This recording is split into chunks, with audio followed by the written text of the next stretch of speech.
know what's happening tomorrow. You know what they wearing.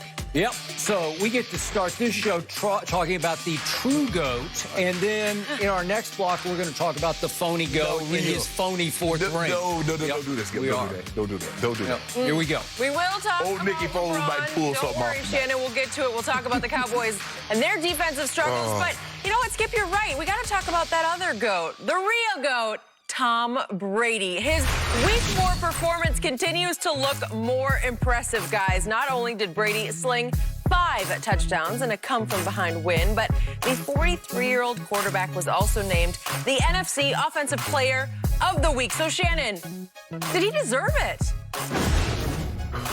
Skip, I really came out this morning. I came out here to crush Tom Brady. But to answer Jenny's question, did he deserve it? No. Do I understand why he won it? Yes. Remember, sports is not always about wins and losses. It's about storylines. And what transpired in that game, Skip? 222nd victory, Tom Brady broke a record. Had won the most games, regular season games. That had nothing to do with the Offensive Player of the Week. Since you brought it up, I'm gonna have to go there. Then Aaron Rodgers was 27 of 33, 327, 4 touchdowns, zero INTs. He had 4 touchdowns, 6 incompletions. Tom Brady was 30 of 46, 369, 5 touchdowns, and a pick 6. Let's not pretend that he beat a rookie he beat a team that's led by a rookie quarterback. That their only victory came against Cincinnati in their rookie quarterback, and that's because the kicker pulled his groin on a field goal that would have won them the game. So stop this notion that all of a sudden he went out there and beat Drew Brees, because we saw what happened when he played a quarterback the opening day, right? Right, since you went there. It is about that, because you know how? Because you know what? I won that award in my last year in 2003. I had, I think, 6, 7 catches, a buck 3 touchdowns. But what transpired in that game? Oh, at that game, I caught the most touchdowns in NFL history by a tight end. I broke Jackie Smith's record. Did some quarterback throw for probably 300-400 yards in one? Sure they did. But it wasn't a more compelling storyline than Shannon Sharp becoming the all-time leading receiver at the tight end position for touchdown catches. So that does have something to do with it. Because if you look at it, Aaron Rodgers had a 97 QBR. Tom Brady had 85, which was the best QBR of the weekend. And Aaron Rodgers did it without no Devontae, no Lazard, no Mercedes Lewis. So since you went there, it had everything to do with it. And no, he did not deserve to win this award. But I understand it, considering what he did in the process. So stop it. I'm going to start it. Tom Brady won this in a landslide over everybody else who played. You can have your Aaron Rodgers, you can have your Russell Wilson, you can have anybody you want this past weekend. And I'll take what Tom Brady did against the Chargers defense, coming from 24-7 down. And I'm going to say it again. You have been wrong about Tom Brady for 4 straight years on this show. You have told me repeatedly, year after year, he's done, he's washed up, he needs to go home and stay home. And here he is in Week 4. He wins Offensive Player of the Week at age 43, playing for a brand new team during a pandemic with no preseason games and no way to really get used to develop chemistry with a brand new group of receivers. And by the way, his 2 Pro Bowl receivers have been in and out of the lineup all year, and Chris Godwin has missed 2 games and is about to miss his 3rd tonight. So I don't want to hear about Devontae or Lazard or anybody else you want to give me. So they're not important to Aaron Rodgers. Okay, so let's look, shall we, at what Aaron Rodgers did. He faced on, what was it, what was the night? Monday night. He faced the 32nd dead last defense in scoring in the National Football League. Atlanta into Aaron Rodgers. That's what I said. Aaron Rodgers. What did I say? Okay, no, Aaron Rodgers on Monday night faced the worst defense in the NFL because coming into the game, they had given up more points per game than my Dallas Cowboys had given up.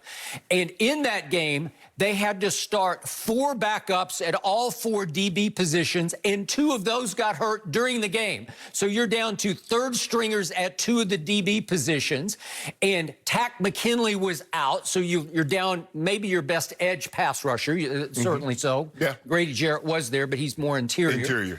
And the point is that in this game, Aaron Rodgers was shooting fish in a barrel. Even you showed the one play where he could have thrown it to any one of 5 open receivers for a first down on 4th and 2.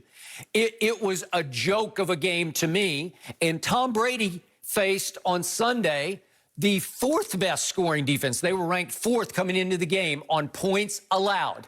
The same Chargers defense that held Patrick Mahomes to 9 points through 3 quarters into the 4th quarter in a game that Mahomes barely pulled out at Chargers. If you guys barely won. You were down 24-7, remember? I know, we were down 24-7, and he did what he always has done for 20 straight seasons. He brought another team from dead and out of it to into it, brought them all the way back to 31-28 ahead. Then they give up, speaking of the rookie quarterback, they give up another touchdown bomb to the rookie quarterback. There was a 53-yarder and then a 72-yarder.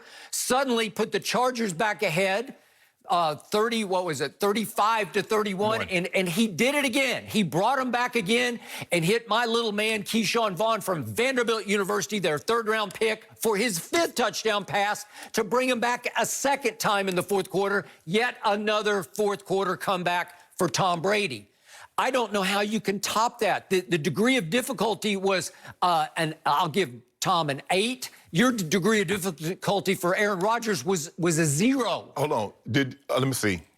Was Derwin James one of the better safeties in football? Yep. Was he in the game? No. What about Melvin Ingram? Nope, he was not there. But so they were still playing at a was Casey Hayward of Vanderbilt University there? Was he there? Hold on. Judged the best cornerback for several years in this league? Hold on.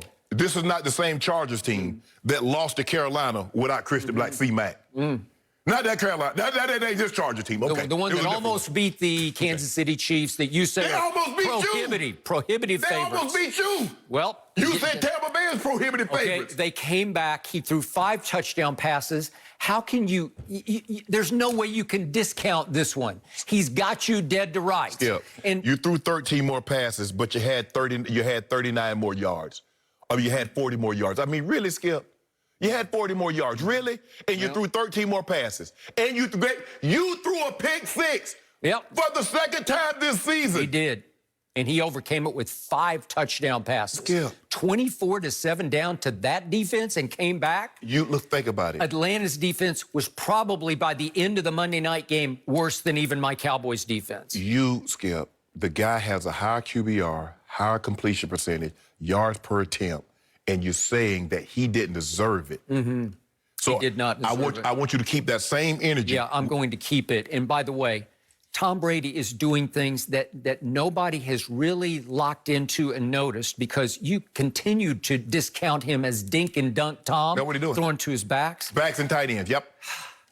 He now has 5 completions on which the football traveled more than 30 yards.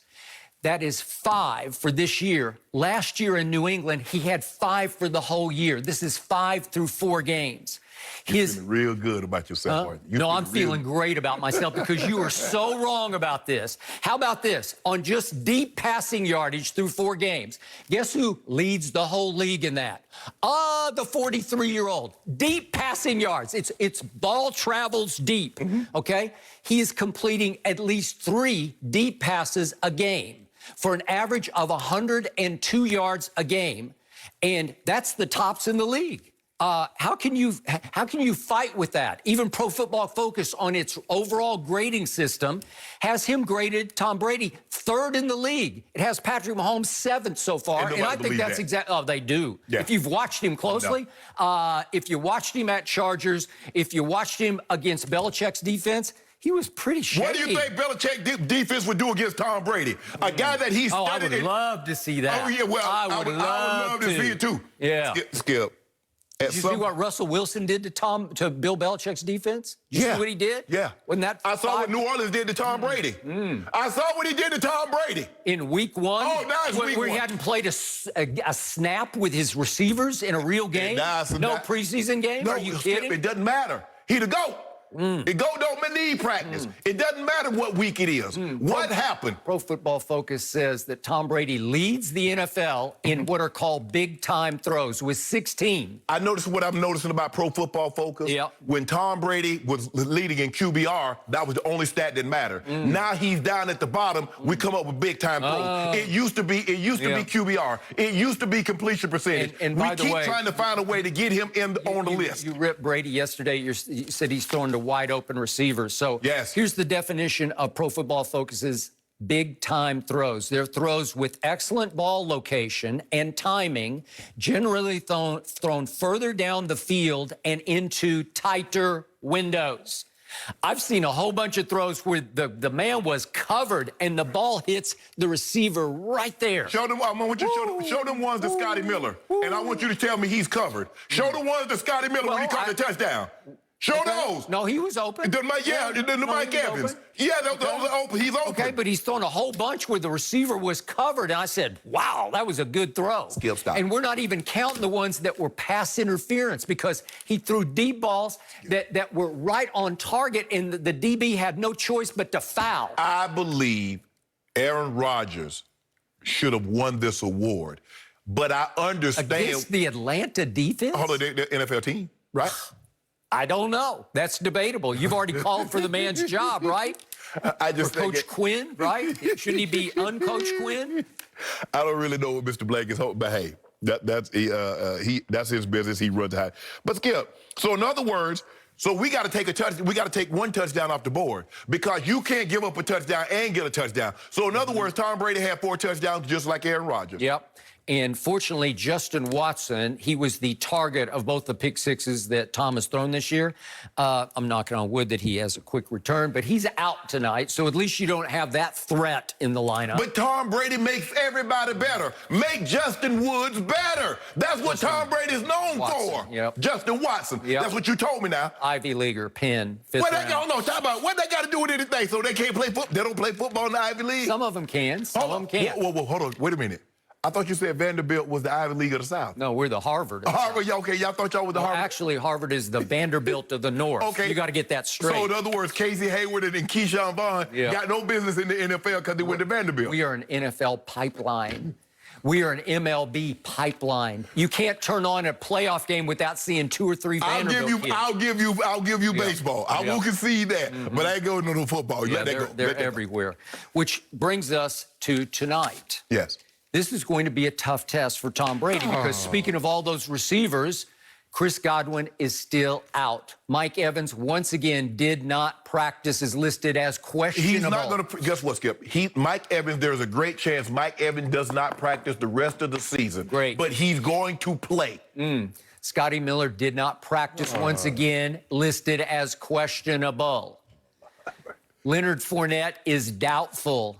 LaShawn McCoy is out. You buy all that, too. O.J. Howard is gone for the whole year. So in other words, Skip, what you're trying to do is that you're trying to sell the general public that Tom Brady is about to do this with guys that they just signed yesterday. You and I both know Scotty Miller's going to play, Mike Evans is going to play, and everything will go according to plan. And he's going against Nick Foles. Nick Foles is a nomad. He seems to have only had success in Philly. You know that, I know that. So stop trying to build this up, Skip. Once upon a time, Nick Foles, in their only other meeting in pro football, it happened to be in a Super Bowl in which Nick Foles hung 41 points on Bill Belichick's defense. Skip.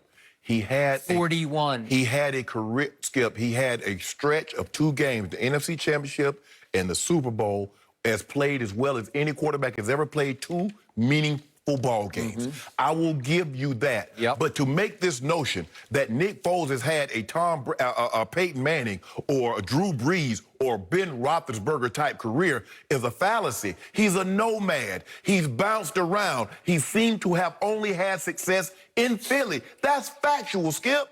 Well, I did see Todd Bowles give up 2 bombs to Justin Herbert at home the other day, 53 and 72 Well, that's what yards. happens when you, Skip, that's what happens when you underestimate someone. And you don't realize, man, he's not going to throw this ball over my head. or they might have came with a blitz. They didn't get there. They're anticipating playing for a route, and the guy gets behind you. But stop this. Stop this. Tom Brady won the award. You and I both know it was his 222nd victory, his 5 touchdowns. I think he might have tied Peyton Manning or broken a record with that. So I get it. It is a more compelling storyline than Aaron Rodgers throwing for 4 touchdowns and 327 yards on a Monday night, as you said, against a battered Falcons defense. The more compelling storyline is Tom Brady, 222nd victory, and he threw 5 touchdowns in that game. That's how it works. The only compelling storyline I care about is Tom Brady against a very good Bears defense at Soldier Field tonight, featuring Khalil Mack, Akeem Hicks, Roquan Smith, Eddie Jackson. Does that do anything? Yeah. Kyle Fuller, does that do anything for you? The Bears really should. The Bears should have won 1 game. Detroit, the running back drops a touchdown in the end zone with 20 seconds. That would have won them the game. The Falcons had a lead. The Falcons shouldn't have lost that lead. They should have won 1 game. Are they a good defense? They're okay. They're not what they want when Khalil first got there. They're not that defense, but they're a solid defense. The problem is they play too many snaps because their offense is inefficient and keeps them on the field longer than what it needs to be. The problem is Brady's going to have to go to Gronk tonight. He's going to need, there's no O.J. Howard. Maybe it'll be a little Cameron Bray. Maybe that Tyler Johnson. But I'm trying to figure out, hold on. Bruce Arians, the head coach, said to everybody, we're not a tight end based offense. We don't throw to the tight end. Now, all of a sudden, why you want to go to it? So unless the offense have changed into a Brady offense, why would you go to the tight end? Because they've never thrown to the tight end.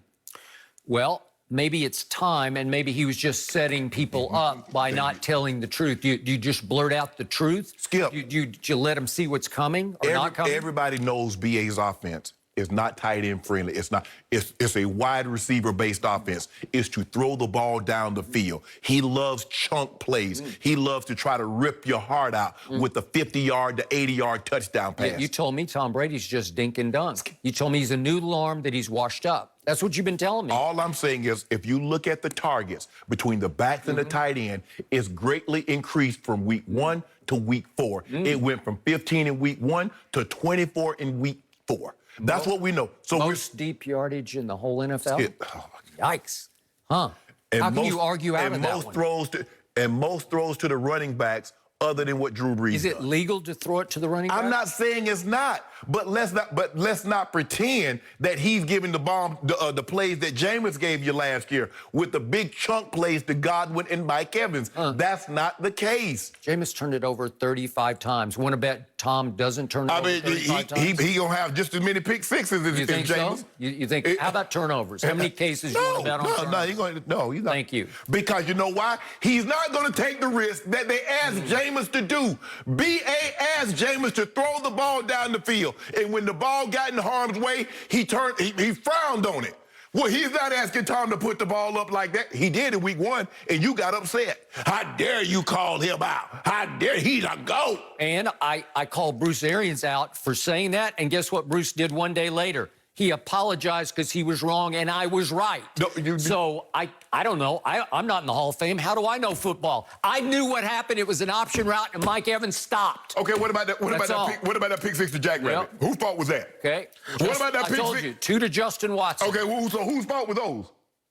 I'll put it on Brady. You will put it on Brady. They were absolutely Shannon, his he fault. leads the league in deep passing yards. He leads the whole league. Does he lead the league in passing yards? Does he lead the league in QBR? Does he lead the league in touchdown passes? Does he lead the league in completion percentage? Yards per attempt? How does a noodle arm lead the whole league in deep passing yards? Help me out. Hey, how does he have 5 30-plus yard air distance completion? For 4 years, you told me QBR was the gold standard in which we measure. Tom Brady. I didn't say it was the gold standard. I just said I liked it. Okay. Yeah. But now all of a sudden you don't like it. You never mentioned QBR because Tom Brady is not at there. No, I'm mentioning it because you say he's dink and dunk and that he's washed up and that he shouldn't be playing at 43 and he's the NFC Offensive Player of the Week. I did not say he should not be playing. I'm saying everybody says he's... I just want to know, why does he keep throwing these pick sixes on out routes if his arm is the same? He's never done this before. I showed you a throw yesterday from the near hash across all the way to the sideline. It was a deep curl. It wasn't a deep Well, out. Skip, if you're going to run play action and you're going to hold the backer, yes. Does he have enough arm strength to make that throw? It looked like every other throw Tom's made since 2001. Did he ever have a cannon? Did he have a cannon? No. No. No. No. But No. he's the GOAT. No, actually, he's not. Actually, he's not? No. Who is? Patrick Mahomes after one Super Bowl? We're not talking about what he's done and what he's accomplished. We're talking about right now. So are you saying he's the best quarterback in the NFL at this moment? I just think he's really good, and he is playing for an NFC contender. That's all I want to hear you say. Well, all I want to know is who's going to win tonight? Tampa Bay, 27-17. 20 by 10. 27-17. Wow. You know, the spread's plummeted all the way to only Bears. I don't care what the spread has done. Get 3.5. I don't put spread on my sandwich. I don't want no spread or bread spread. You trying to jinx him? No, I ain't trying to jinx. Skip in Chicago. That defense is still really good. Nick Foles came in against Atlanta, and they won that game. What happened the very next week when he started, and there were expectations? How did he look when he had expectations? How did he look in Jacksonville in the system? Because the guy that was at Jacksonville OC came from Philly. How did he look in Jacksonville? Gardner Minshew was the starter. And they moved on from Nick Foles after they gave him $50 million guaranteed.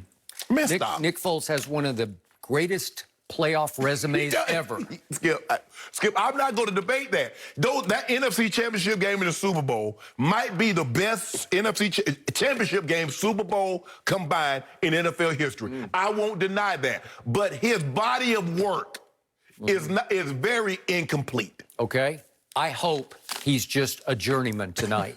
And I hope that Tom Brady can make it work without Chris Godwin and maybe without Mike Evans. I don't know if he's going to play or not. It might be a short week, so it might be, I mean, he would have extra if it wasn't Thursday, he would have Thursday, Friday, Saturday to get ready, but who knows? He'll be handicapped tonight. He ain't going to be handicapped. He will be handicapped. The GOAT don't make excuses. GOAT don't make excuses. That's what you tell me. You make a lot of them for LeBron James. Don't do that, Skip. Don't you mention them in the same breath. I think this is low scoring. I think it's going to be close, and I think that Tampa Bay will win this game 23-20 because that's how the Bears play. And the last time one of my teams played on Thursday night at Soldier Field, it was last December the 5th, and my Cowboys fell behind 24-7 after 3 quarters, and you know the rest of the story. But you already know how your Cowboys. I told you this was going to happen to your Cowboys. Yep.